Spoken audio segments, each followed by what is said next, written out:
Okay, now I was saying when you are trading the liquidity direction bias, and let's assume that we have CHF pairs. Okay, we want to trade the CHF pairs.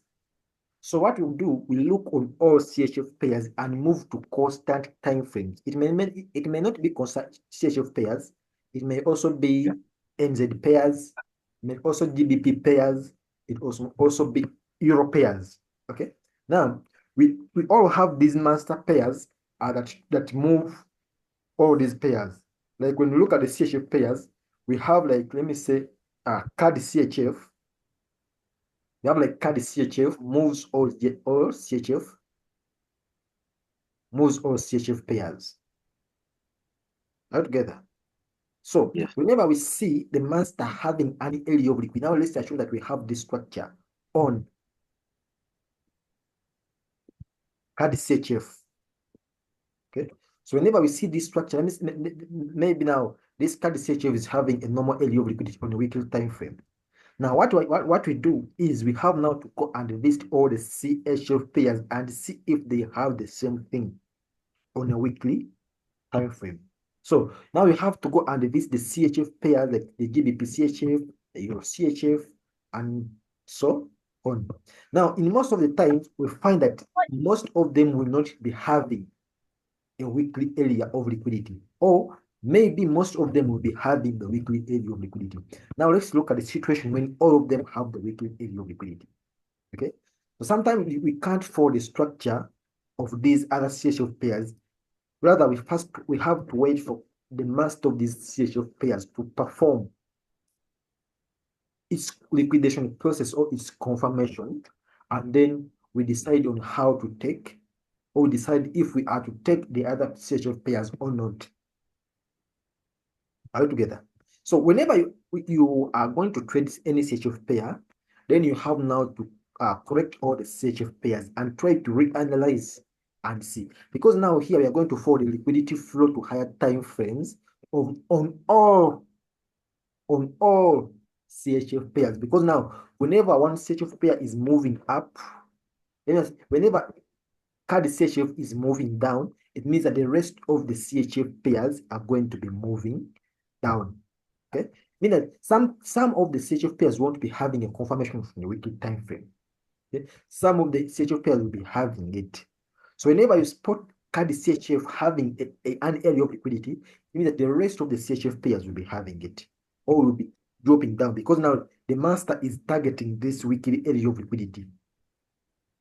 Okay, it's targeting weekly area of liquidity, meaning that whenever we go to GBP CHF now, whenever to go to GBP CHF, we must also be looking at selling. We must also be looking at selling it in anyhow, because now the other CHF pairs are selling. Whenever you go to the Euro CHF and you saw that now on a weekly time frame, I'm having on a weekly time frame, I'm having an area of liquidity, or I'm having, let's assume now we are having CHF pair inside the weekly area of liquidity. Let's just assume that we are having inside the weekly area of liquidity. Now we know that CHF pair is in weekly area of liquidity. We need to confirm a shift point maybe. Okay, so we have now to go to all the CHF pairs and be looking at the same thing. You have now to locate, or you have now to look at the available areas of liquidity on all CHF pairs. Now, all the available areas of liquidity on CHF pairs should be in timing, should reach in the same time all of these pairs. Let's assume now this is a CAD CHF is having an area of liquidity like this, meaning that if we are to wait for price to come inside this weekly area of liquidity of CAD CHF, GBP CHF will also do the same thing, because they are going to be moving in the same way. So you can't be buying CHF pair, GBP CHF, or selling CAD CHF. Okay? Now, whenever we are having a structure on CAD CHF, it means we shall also be having the same structure on GBP CHF. Meaning we have now to also go and look on what AUD CHF is doing before deciding on selling GBP CHF. You have to go and see what CHF is doing, AUD CHF. Now you have to ask yourself, is AUD CHF having a nearest area of liquidity like I saw on a CAD CHF or GBP CHF? Yes, I have it. Now, that should be added on the list of those CHF pairs that are having areas of liquidity. Then you go and check CHF JPY. Okay. Now, whenever card CHF is selling, CHF JPY will be buying.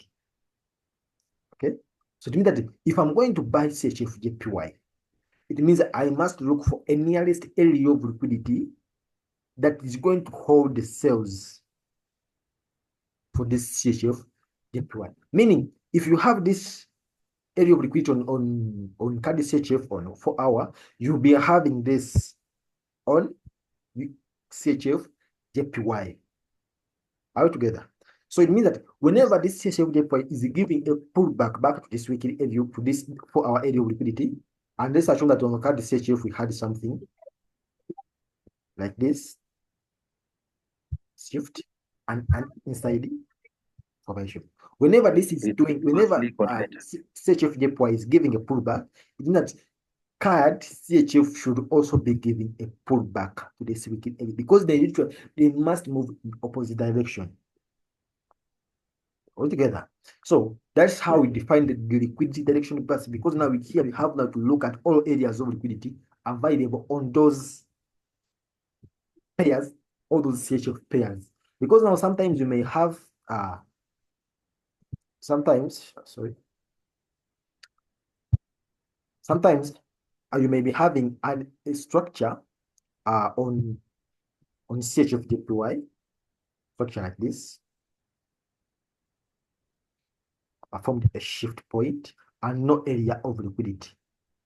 Okay, so when you go now to GBP, this is card CHF, this is card, and this is GBP, and this is GBP. So on GBP, you may be having something like this: all price dropping, forming lower highs and lower lows, and price happens to perform less assume that shift is here with an area of liquidity here. So now you're going to be confused. Now, for this is having an area of liquidity, this one is it having an area of liquidity.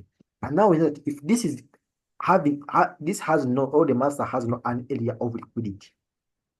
Okay, if the master has no an area of liquidity, meaning that we have low chances for card CHF to hold this area.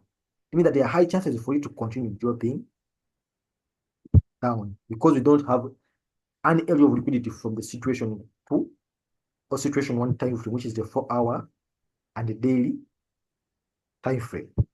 Okay, meaning that if you spot any area of liquidity on the situation after the shift point, mean that now this zone is likely not to hold.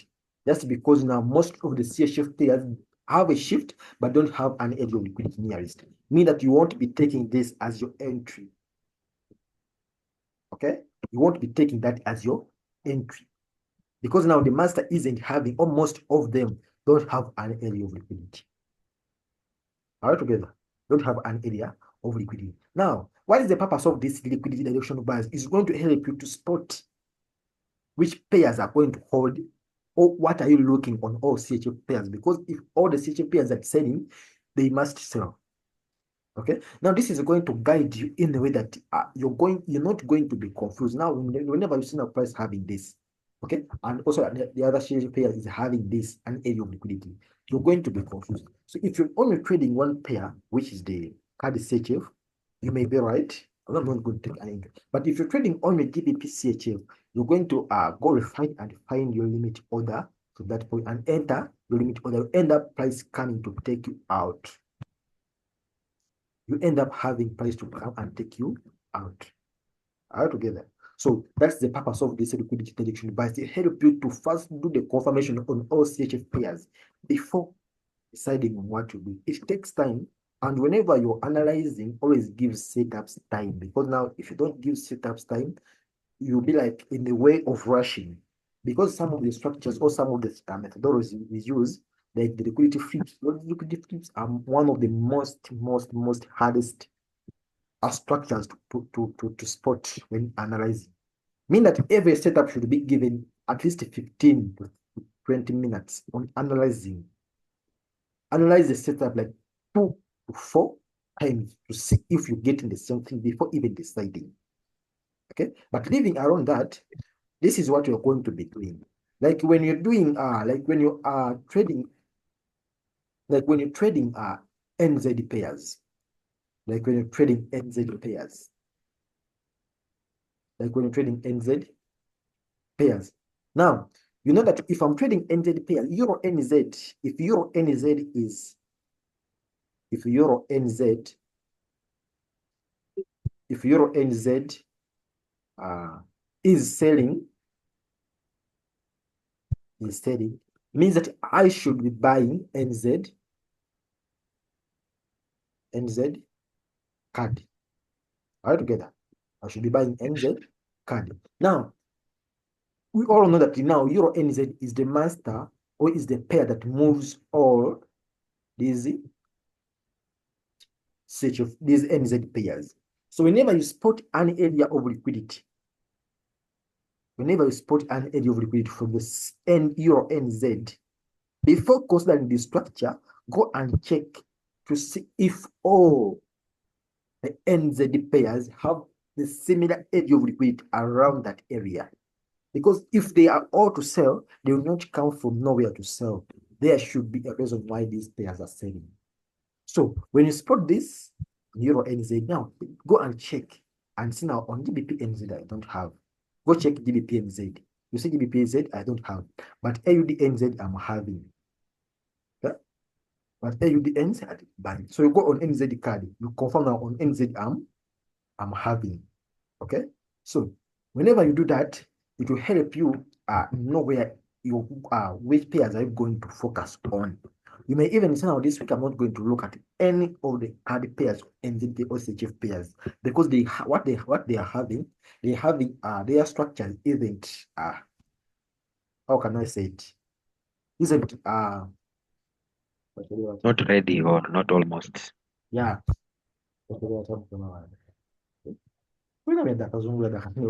So that's how I always do it. So whenever you're doing something like this, it will help you know which pairs are having a clear structure or which pairs don't have a clear structure. So you'll be able to, let me say now, this week, you're going to be focused on card pairs because the NZD pairs don't have a clear structure. The CHF pairs don't have a clear structure. Or the JPY pairs don't have a clear structure. Okay, like when you're trading JPY pairs, when you're trading JPY pairs, we can't take any confirmation given on AUD JPY card JPY anyhow. No, we have now to first look at the master of all JPY pairs. Now, they think it's still confusing a lot, and many people are considering GBP JPY as the master of CHF pairs, of JPY pairs. But Euro JPY can also move JPY pairs, which is okay. Now we can use Euro JPY and GBP JPY as the confirmation pairs, okay, of those JPY pairs. Okay, Yes. let me check something here. Something I wrote.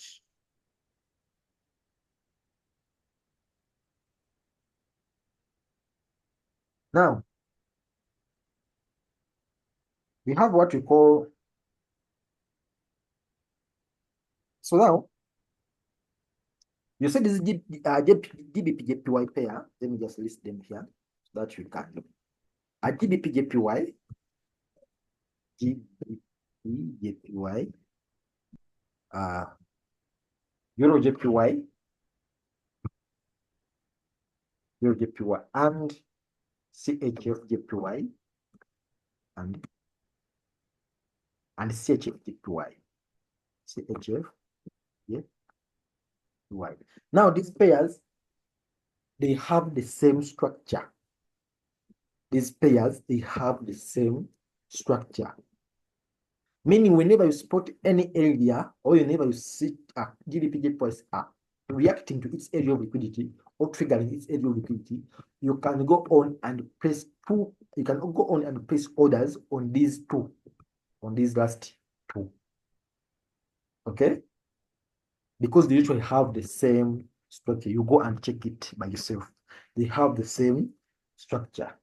So we also have deviating pairs. We also have deviating JPYs. Okay, deviating JPYs. Deviating JPYs. Okay. So what are these deviating JPYs? That is CAD JPY, CAD JPY, and USD JPY. These also have the same structure. And USD JPY, they all have the same structure. They deviate to each other. So whenever you spot an entry on USD JPY, you can go on and place an entry on CAD JPY and manage your risk accordingly. Okay. So we also have NZ JPY. So also have NZ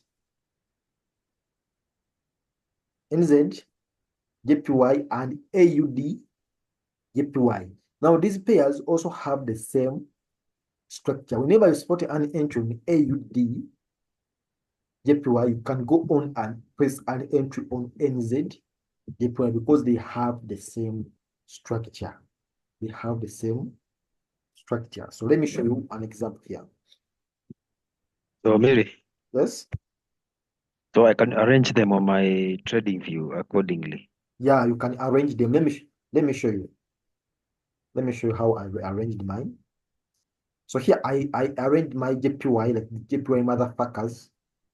Okay, and that's why I arranged it as the JPY DXY family. Now you see here I'll be teaching you how to arrange pairs. I know which pairs you're going to be trading. So for me, I have pairs waiting for agglomeration 3. I have pairs waiting for agglomeration. JPY motherfuckers, JPY waiting for agglomeration in daily for 4 hour. I have pairs waiting for entry, they are 7. I have pairs in constant area of liquidity waiting for agglomeration 1, 2, and 4. So I'll be teaching you how to do that. Can you see I even separated all the JPY pairs alone. Okay, I separated all the JPY pairs alone. So let's check at NZ JPY and AUD JPY. So what is happening? Yeah, that's okay, we are having 9 minutes. So Yes. I just wanted to clarify that just because many people didn't know it. Okay, many people didn't know it. So now this is how this is how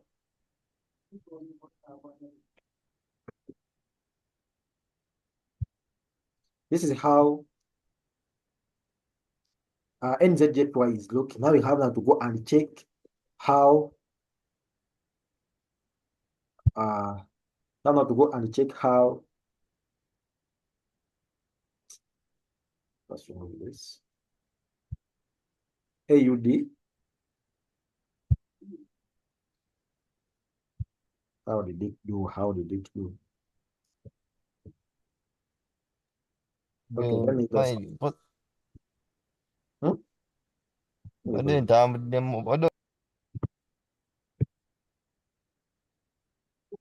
Okay, actually this tabbed me. You can just click it to bring it.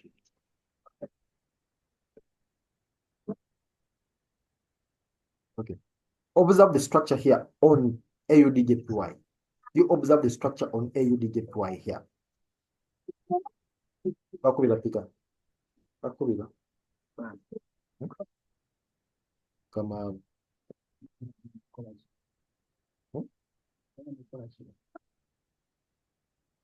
So this is the structure we are having on AUD JPY. You see it, how it's currently moving on. Now, whenever you go down to I wanted to split this thing, but I don't know how. I wanted to split it. So that's the idea I wanted to share on this liquidity direction, but it's mainly for You're not splitting, I was splitting.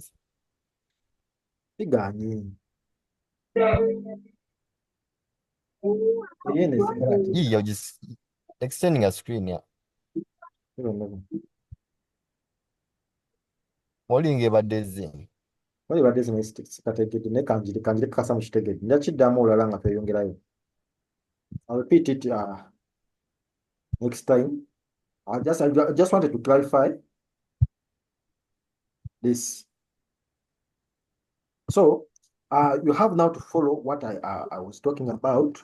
So whenever you go on NZ pairs, now like you saw here on Euro NZ had an area of liquidity, which at the GBP NZ didn't have. Okay.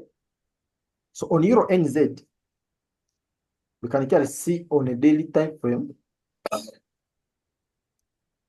can clearly see on a daily time frame, price had this type 5 area of liquidity. Okay, so it was the only area that was supposed to hold the entry on Euro NZ. So let's go on GBP NZ and see. This So first, you also consider the structure so far away, long time ago. yeah. Those are the actual structures that do hold. Now, do you see AUD NZ? AUD NZ didn't have an area of liquidity on a daily other than this type 1 area of liquidity. Yes. Now you can clearly see this is having a type 1 and Euro NZ is having a type 1.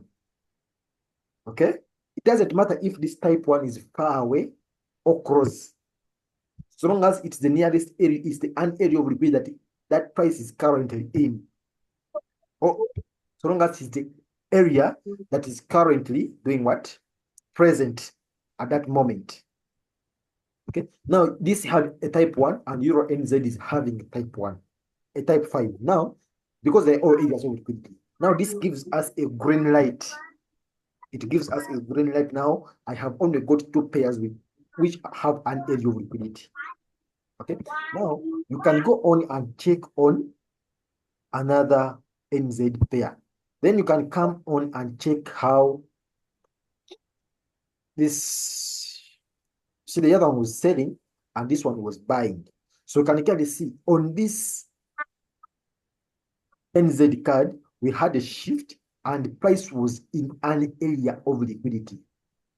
Let me just remove this. And price was in an area of liquidity on a daily time frame. Now, all those pairs were in their daily areas of liquidity respectively. Okay, Euro NZ was in a type 5 area of liquidity. AUD NZ was in NZ card was in its area of liquidity after performing a shift point in a daily time frame. Meaning that whenever we are going to be looking for sales on Euro NZ, we are going to be looking for buys on NZ card. And it should also go to GBP NZ because they have the same structure with the Euro and Euro. So now, when you look here on Euro, on GBP AUD, we didn't I was have trying to figure out why any, you saw that. we didn't have any area of liquidity present. We didn't have any Yes. area of liquidity present. Meaning, which pair don't move these NZ pairs? That is Euro NZ. Meaning, whenever we have a confirmation on Euro NZ, we can definitely come and enter GBP NZ. We can go on and enter Euro NZ. We can go on and enter buys on NZ card. We can go on and enter any NZ pair. But after doing formal confirmations, if those pairs are having areas of liquidity. Now in our analysis, almost of them, we are having the nearest areas of liquidity. Most of them were in an area of liquidity. And even if you look on this NZ pair, I'm having this buy.